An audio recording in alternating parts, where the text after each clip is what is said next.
next question I was going to ask you, Ron. Like, you took a very dark, very ugly moment of your life. And not only did you get past it, but you are now using it to take care of other people. Would you describe what you're doing with military outreach ministry and Sure. the Warfighter Ranch? Well, Warfighter Ranch actually came to my wife. God gave that to my wife one night, and about 2:30 in the morning, she woke me up and said, "Go get me a notebook." And I'm like, Okay. "What? What? Okay, all Totally right, random at 2:30 in the yeah." morning. I mean, I wasn't, sleeping or anything, but okay, whatever. Sure. And she proceeded to go for the next 5, 6 hours writing out detailed, like, what Warfighter Ranch is going to look like.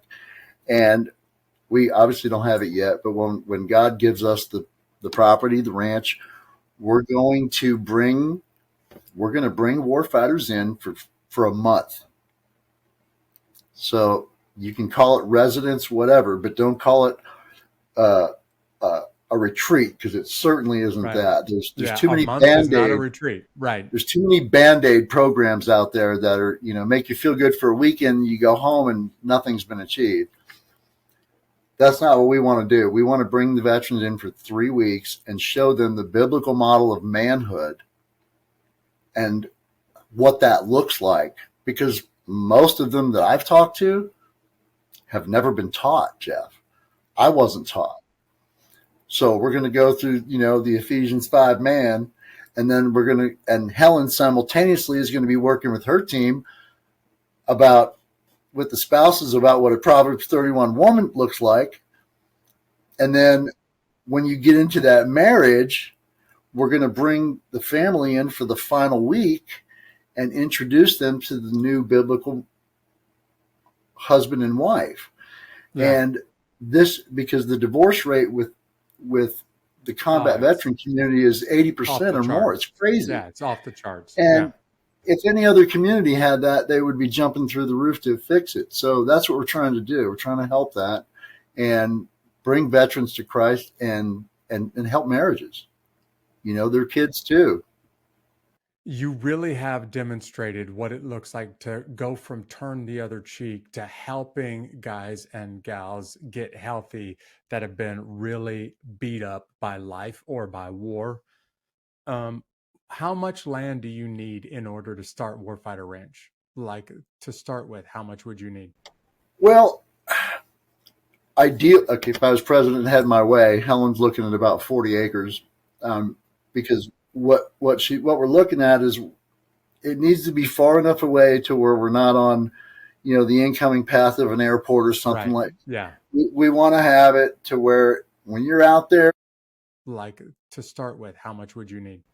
Well, if I was president and had my way, Helen's looking at about 40 acres, because what we're looking at is it needs to be far enough away to where we're not on, the incoming path of an airport or something like. Yeah. We want to have it to where when you're out there, you don't know that there's a city 10 miles away, because you're out here to focus. And by the way, Jeff, that whole 30 days, there's no electronics. There's no media. There's no nothing. There's you, me, and Jesus. And that's it's a 30-day detox from, all of the distractions of life. Right. And when your family has that as well, because the family has to agree in advance to be a part of this, because, you're only investing in the rest of your life. That's all. And, this was Helen's answered prayer, because she saw me go to weekend retreat after daily conference to God knows whatever. And I'd come back on this camp high, and you know how it is. You come back and you're like, hey, I learned all this stuff. And they're like, that's great. You're a jerk on Friday. What else you got for me? And that's real, though. That's reality. And sure. And a lot of guys that don't want to talk about that, but guys, you may be part of the problem. Hate to tell you, Right. I ask you about military outreach ministry, about Warfighter Ranch, because I want to use this to wrap the episode up. I'm going to invite somebody who's listening right now who has 40 acres of land and would be willing to donate it. You now work you have a 501c3 already. Is that right? Yes, we do. Yeah. So if you're listening to this episode and you have 40 acres of land and you'd be willing to donate it for a tax write off, I want you to reach out to us. I'm going to get them in touch with you, Ron. And who knows, maybe somebody's listening to this episode right now that says, I believe in what you're trying to do, and I'll give you the 40 acres of land to do it with. Ron, people are, hopefully many of them are inspired.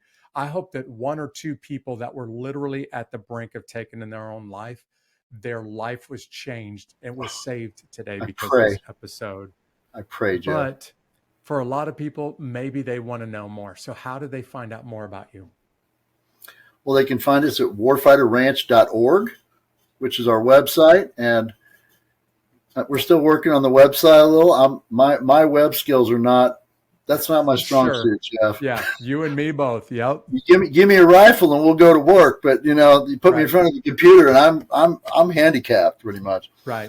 But you can find us at Warfighter Ranch and Isaiah 6:8 Actual, Isaiah number 6, number 8 Actual on all platforms. And our YouTube channel has over 800 family-friendly videos. My grandbabies can watch them. All sorts of topics for the veteran and first responder community. All right. Yeah. Hey, we're going to put links to all of those things that you just heard Ron talk about. So if you're driving right now, you can always just check out the notes to this and see the links to it.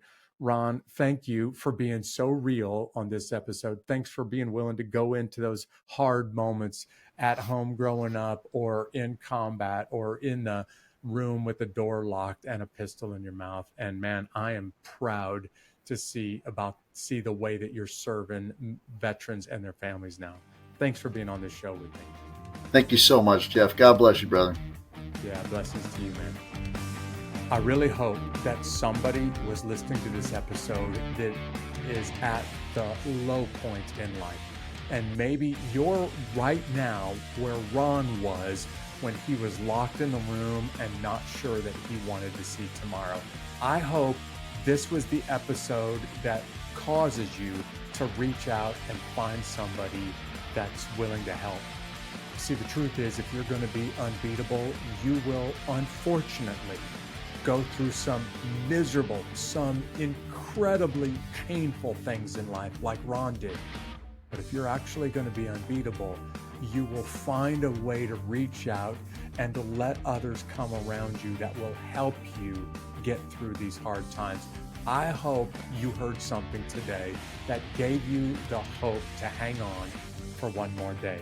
Ron, thank you for being so open, so honest with us. And to the folks that are regularly watching this thing on YouTube or subscribing to our podcast on your favorite podcast channel, thank you for staying connected. If you're not already a subscriber, why don't you go ahead and hit subscribe?